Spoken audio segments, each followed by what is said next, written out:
You're back with another one. This time we got When Arrogant Anime Characters Got Destroyed by Vinny 2, the GOAT voice anime guy, voiceover guy. Let's get to it. Let's get to it. Make sure you like the video, comment, subscribe to it.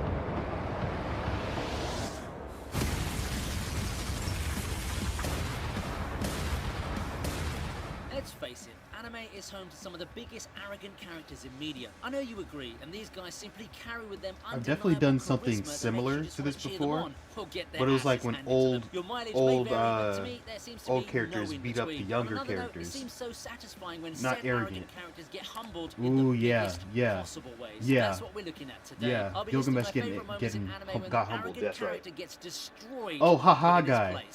Haha guy got absolutely destroyed. I accidentally hit a couple buttons. Let me make sure I still recording. Alright, good. I can clearly see the typing on my shirt. This shirt is mad comfortable. It will not work there anymore. Start with Arnos versus Zepes.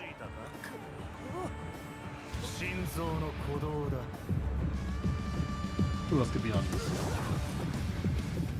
So Gilgamesh is gonna be on there getting humbled. It's such a great Escanor might be on there humbling somebody. Demon King Academy again. It's a really fun show that wastes no time telling us what it's about. How does it do so? By giving us this kind of introduction, with the arrogant Zepes being Sasuke might be on there. Our protagonist. And B might have humbled Sasuke, because Sasuke got his ass wrecked. So he probably, or the 5 Kage Summit. Which was before, the 5 Kage Summit or Sasuke fighting B? I think it was Sasuke fighting B, because that was the reason for the summit. So he didn't get humbled by B, because he still went and fought all 5 Kage like he was that man. Like, no, you're not the guy. You just got bodied by the Jinchuriki. Arnos doesn't just kill Zepes, mind you, without even touching his You didn't opponent. lose, you barely Arnos won. Repeatedly kills and resurrects Zepes by literally toying with him and flexing his power again and again. While I won't say it's super satisfying to see Zepes finally grovel because we barely knew anyone, it's still a big way to make a first impression. It's a sign of things to come as Misfit of Demon King Academy goes all the way in integrating the whole One Punch Man thing into the show. Still, it's got some great story developments that keep it from going stale. With a second season on the horizon, it's the best time to get into the series.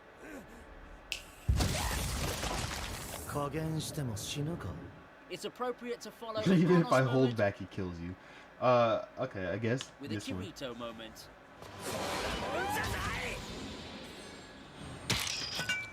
As a villain, Oberon has one job: be a hate sink. During his time as Sword Art Online's villain, there's nothing redeemable about Oberon or even his real-world counterpart Sugo. He's there to be the villain for everyone to hate and want to see get destroyed. Getting beaten up by a child, dog. He had to be this In real life. top arrogant villain with a god complex. Oh, and he's quite the controversial figure too. Seeing Kirito finally destroy him was nothing short of satisfying. Never mind the context that could have confused anime-onlys. Never mind Kirito going literally god mode for the first time in the series. Seeing Oberon beg for mercy before getting annihilated was more than enough fan service for fans. He went out in the most painful and humiliating way possible, and I know the SAO fan community had nothing but cheers for this scene.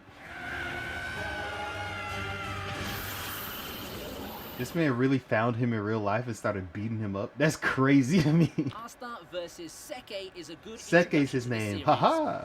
That's all I remember him from.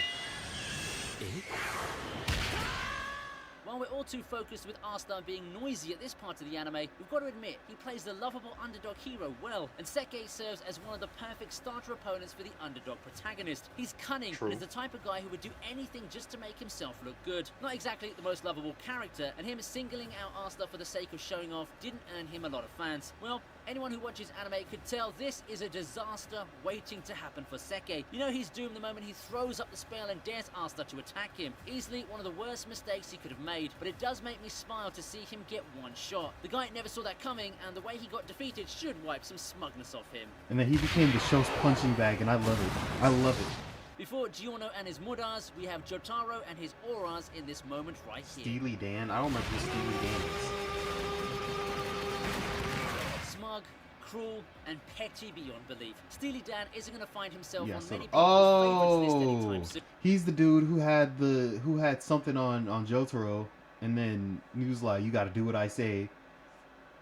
or else they die or something like that. Assassinating Enya the way he did won't earn him appeal points, and so does forcing Jotaro to obey him in such a self-indulgent way. Well, Guy took a complete 180 the moment his mind control comes off, and as expected, you see him go back to being the sleazy guy that he is. Good thing that the protagonists are ready this time, easily dismantling lovers as the start of his humiliation. To cap it all off, we have the legendary 3 pages of Aura where Star Platinum relentlessly barrages Steely Dan, completely destroying him in the only way he deserved to go. That's 30 seconds of Aura that will forever be immortalized in anime form. He's really getting folded, like, bro. And it's so fast you can't put your guard up.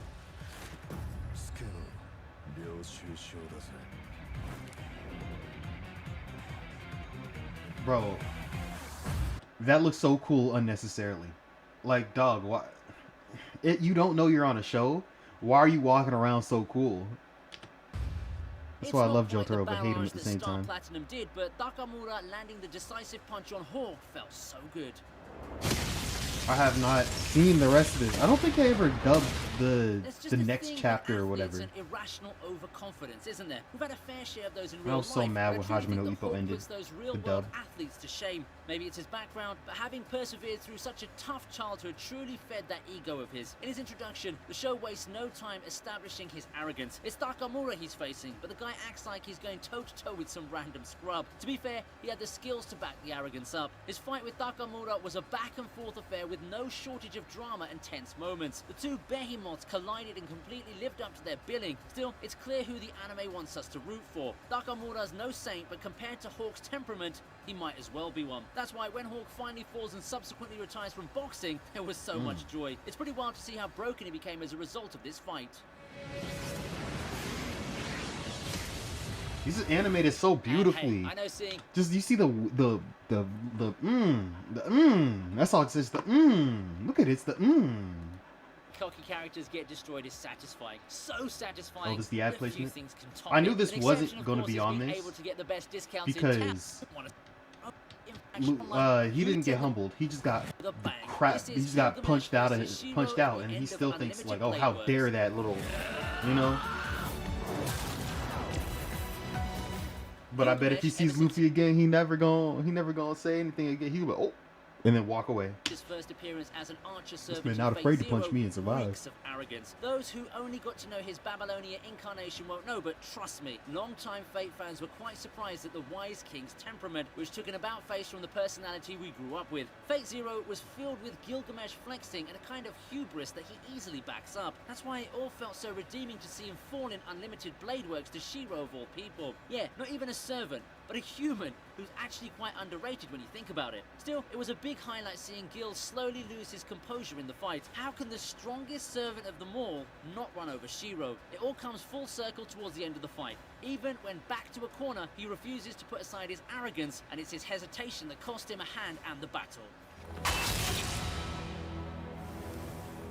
Yup. My man Shiro. Thing I don't understand is Shiro, young Shiro, was able to beat him. Older Shiro should have been able to destroy him. I don't even think they fought, but I don't remember how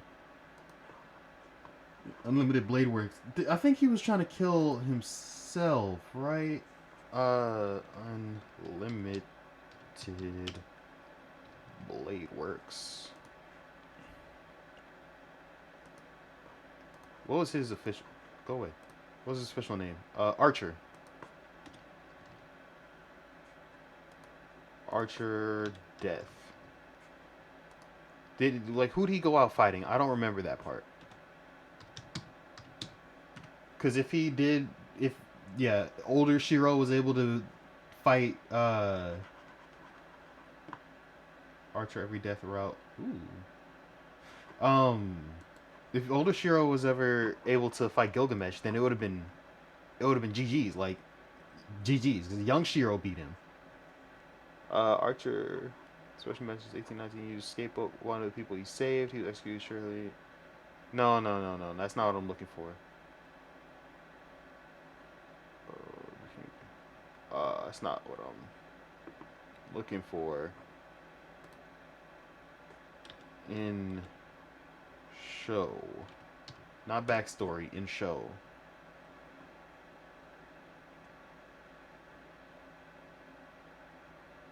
Hmm.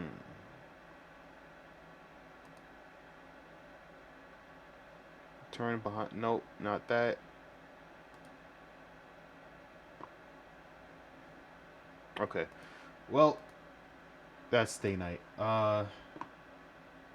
Wait. That might be the movie. Okay, Unlimited. Wounded, Cheryl. This is Ren Arise. Since Arthur held 3 swords, but I feel like oh, so he did lose to Gilgamesh.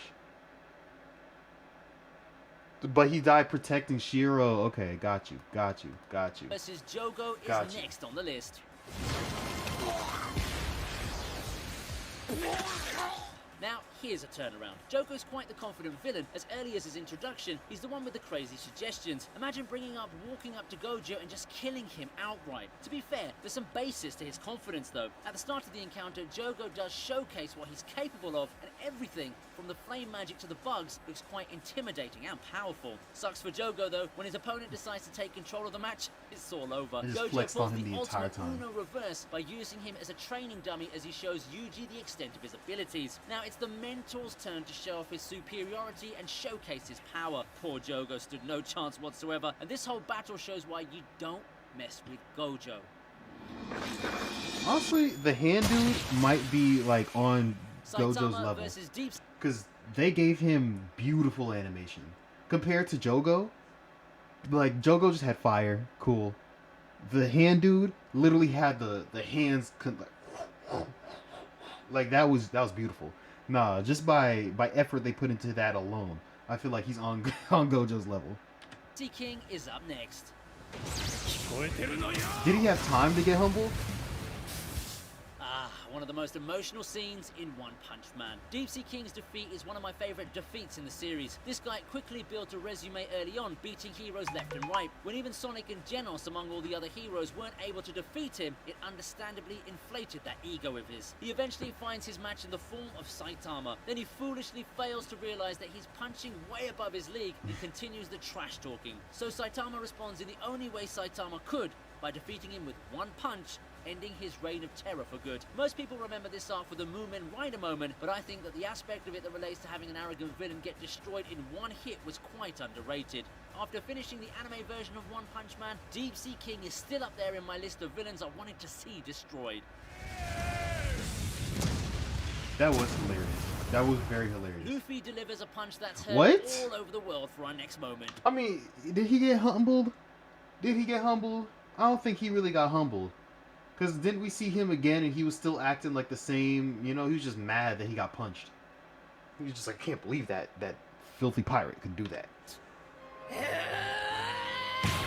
But I mean, it was satisfying. I did enjoy this very much. I've talked about this scene quite a number of times already, but how can I not? The Celestial Dragon just had one of the most punchable faces out there, and his attitude throughout the whole ordeal simply doesn't do him any favors. Luffy had enough, and we've got to give juice to the build-up of this scene. You just know that it's coming, and everyone seems to do so. Everyone, except the ignorant Celestial Dragon before getting his brain scrambled. And Luffy gave us one of the most satisfying moments in the One Piece anime. In a series as long as One Piece, that's saying a lot. Yeah, there's a lot of moments. This is probably one of the best.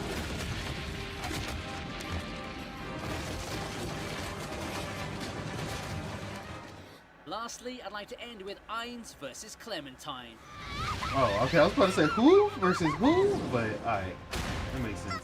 There are few people insane enough to challenge Ainz to a fight. A powerful and proud warrior, Clementine is psychopathic enough to attempt the impossible. And let's just say that it didn't go all too well for her. She may have had a lot of victories under her belt, but there's only so little one can do against Ainz. In spite of her martial arts skills, in spite of her proficiency for battle, in spite of all the preparation she had, in spite of her bloodlust, none of those were relevant in any way when she finds herself facing the opponent her pride asked for. Big mistake. Normally, you'd feel bad for someone who gets destroyed that badly. Then again, it's Clementine, one of the most arrogant characters the series has given us so far, so we don't need to see a lot of tears shed in this scene. Dang. And that's going to do it for my list of arrogant characters. Get it? Dang. There could have been someone from Rimuru Tempest. Clayman. Clayman could have definitely been on this. Clayman should have been on this. I'm not gonna lie. Was this before? I don't know if this is before the time. Oh, right there. 2013. Never mind. 2013? Really?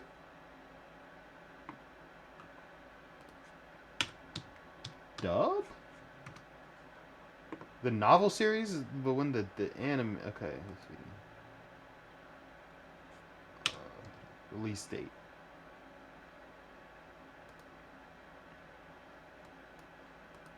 It definitely was season 2, August 24th, 2021. So this is definitely, it could have been on this list. Clayman definitely could have been on this list, actually, now that I think about it. Ichigo finally beating Aizen should have been on this list. That's true. That's true. Escanor versus Estarossa. Yes, Estarossa was talking all that good stuff, and Escanor really bodied him. He's like, petty, puny human, and then Escanor was just like, I'm a god. Like that's it. He's I'm a god and it's destroyed him. Basically, he's a god among humans. Oh, Edward Elric versus Father. Yeah, that could have been on here too. Where's Anime Villains released? Oh, he's the guy Sword Art. Jotaro did a Steely Dan was the end quite satisfying. Oh, wasn't the guy that Jotaro tricked in the card game too? That was also very good because he was very cocky about his card powers. But anyways, I'm gonna get out of here. I hope y'all enjoy. Like the video, comment, subscribe. I'm out. Bye.